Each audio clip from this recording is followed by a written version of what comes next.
sign, Capricorn, Taurus, Virgo. Kumusta po kayo guys? Okay, so Earth sign, maraming salamat po sa walang sawang pagsubaybay sa ating pong daily gabay. And ayan guys, paalala lang po na ang reading po natin ay general reading lamang. So maaari po kayo guys makarelate, maaari rin naman po hindi. Kaya gawing gabay lamang. Okay, so Earth sign, tignan po natin gabay kapalaran nyo. Gabay kapalaran po ni Earth sign, Capricorn, Taurus, Virgo. Gabay kapalaran po ni Earth sign. So guys, meron po tayong Page of Cups. Meron tayong The Lovers. Meron tayong Queen of Wands. So guys, Earth sign, ayan, daydream, no? So maaaring ikaw, mataas ang ambition mo pagdating sa connection nyo ng person mo. Ibig sabihin, nangangarap ka talaga ng mataas. Lalo sa relationship yun ng person mo. Nandun na sa point na maaaring ito, may settlement na dito, may pag-uusap kayo, plano about future. May nakikita ko dito guys, may toxic energy eh. So I think hindi ganun ka-okay yung relasyon nyo ng person mo. Kasi nandun pa rin yung para bang may inaantay pa rin na may magbago. Siguro inaantay mo na magbago yung person mo. Or meron kang inaantay rito na sana may ma-realize siya dito sa relasyon nyo.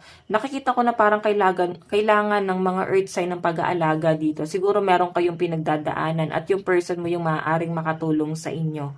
Okay, so titingnan pa natin earth sign. Yung energy mo guys, meron kang lilimitahan. So ayan, magkaroon ka ng control. So sinasabi po sa akin dito. So yung pagbabago guys, hindi lang to pagdating sa person mo. Ang pagbabago daw guys ay magsisimula rin sa'yo. So kung gusto mo ng pagbabago sa relasyon nyo, dapat parehas daw po kayo may magbago dito sa connection na to. Okay, so hayan, titignan po natin. Additional message, Earth sign. Earth sign, Capricorn, Taurus, Virgo. Additional message po ni Earth sign. Earth sign. Capricorn, Taurus, Virgo. Additional message po ni Earth sign. So guys, meron po tayong Knight of Swords. Meron po tayong King of Wands. Okay, so meron po tayo guys, the Emperor. So sa pinapakita sa akin dito Earth sign, pagdating dito sa relationship na to, ayan, pagdating sa relationship nyo, parang may contract eh. So, parang bang may usapan. Okay, ito yung, parang kadugtong pa rin siya nung reading natin na to. So, ngayon guys, may nakakita ko dito na para bang may kasunduan, para bang may rules pa kayo, ganyan. May pag-uusap kayo na parang ito yung dapat mong gawin. Masyadong controlling tong relasyon na to. So, hindi against kasi ako guys sa ganito, sa mga control na ganito, kasi hindi talaga mag-work pag ganyan, no? Hindi naman totally against. Siguro kasi, pag ganyan kasi guys, kahigpit sa relationship, talagang hindi siya magiging okay. Kumbaga, magiging toxic siya. So, may nakikipagmatigasan para bang masyadong ano guys eh. Siguro kung ito yung person mo, nahihirapan kang unawain yung ugali niya. Pwede naman guys na kung hindi ito sa love life, pwede sa connection mo sa ibang tao, sa kasama mo sa bahay, pwedeng sa trabaho, na para bang napakahigpit guys. Nahihirapan ka mag-adjust sa sobrang higpit na tong taong to. Okay, hayan, may King of Wands. So, pag-usapan guys, no, madadaan naman daw po sa maayos na usapan. Or pwedeng ikaw, kailangan mong i-adjust dito guys, is kung paano ka mag-apply ng message, no? Kung paano ka makipag-communicate, siguro kailangan mong ayusin yung pagsasalita mo guys. Okay? So, hayan guys, meron tayong Emperor dito. So, may nakita akong para bang property na baka ayusin, baka kukuha kayo ng rent to own. Ayun yung nakikita ko. So, tignan pa po natin pagdating sa love life mo. Love life po ni Earth sign.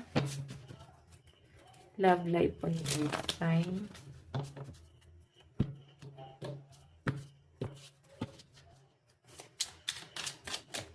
Meron po tayong the Sun. Meron tayong Ten of Cups and King of Wands. Actually guys, sobrang mahal ka ng person mo kung bakit siya nagiging controlling.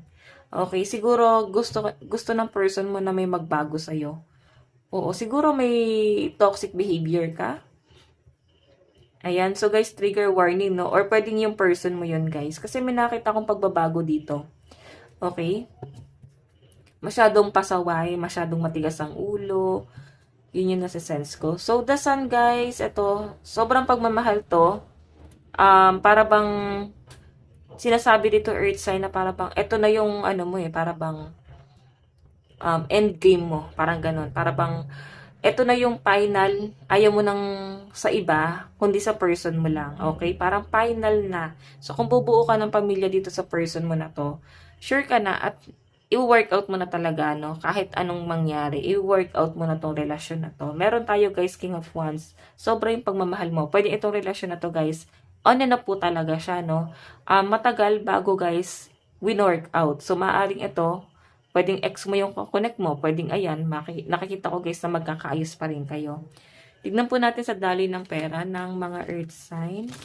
So, in case nakakita ko ng angel number 555, tatlong 5. So, maaaring meron pong mensahe sa inyong mga spirit guide. Ayan.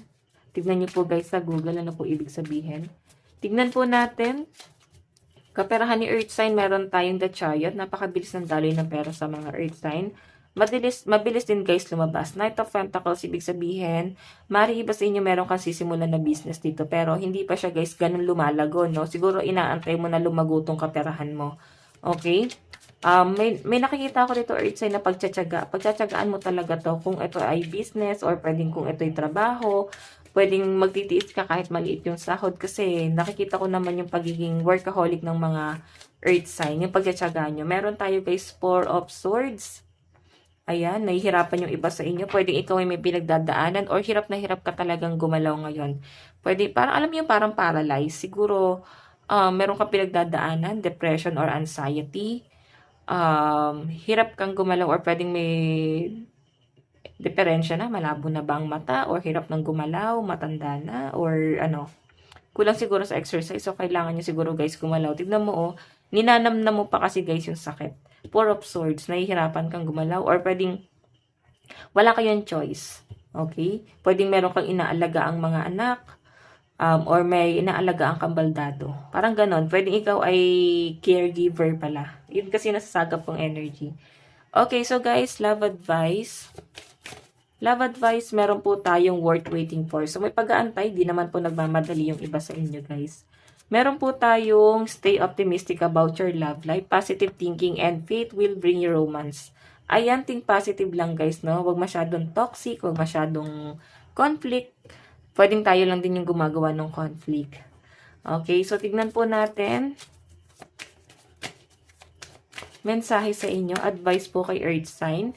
Meron po tayong write a gratitude list. So, yan, guys, isulat nyo daw po lahat ng mga plano, pangarap nyo. Okay? So, nakikita ko dito, guys, ayan. Baka bubuhos po ang swerte sa inyo. Okay, no? Kakasabi ko lang, abundance planning. So, napakaganda, guys, no? Sobrang think positive lang ng iba sa inyo. Kahit na wala pa talagang nasisimulan, talagang kayo ay positibo lang. Okay? Napakaganda. Ganun naman talaga ang mga earth signs. Sobrang positive lang, guys, no? Kahit na may mga struggle, mas nadadivert nyo pa rin sa maganda yung energy nyo, guys. Mabilis nyo, guys, maibsan yung lungkot. So, ang lucky number nyo po ay 55 and 1. Ito lang po ang inyong reading. Hanggang sa muli, earth sign. God bless and love you all. Bye-bye po.